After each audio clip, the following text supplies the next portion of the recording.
உனக்கு என்ன ஒரு நினைப்பு இருக்கணும்ல? என் வீடு படி ஏறி என்னைய வந்து வேலை பேசுற. இதுதான் நீ. You're nothing. Sathya! And I am a police officer. DCP Satyadev. உன்னோட பிம். உன்ன மாதிரி சட்டத்தை கருப்பழிக்கிற மாமா பையன் இல்லைன்னு சொன்னேன்டா. கவர்மெண்ட் எனக்கு நல்ல சம்பளம் கொடுக்குது. வீடு கார்னு சந்தோஷமா இருக்கு.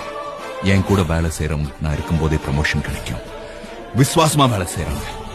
ஆனா உன் கூட இருக்கிறவங்க நீ செத்தாதான்டா ப்ரமோஷன்.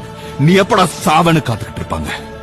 டேய், எங்க அப்பா என்னை விட கம்மியா சம்பளம் வாங்கினாரு.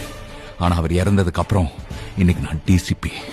நீ செத்தா உன் பிள்ளைங்க அதே ரோட்ல அலைவாங்கடா, தெரு தெருவா சுத்துவாங்கடா. நாயே செல்வம், இன்னொரு நிமிஷம் நீங்க இருந்த உன் தலை இருக்காது. Now get out! I said get out!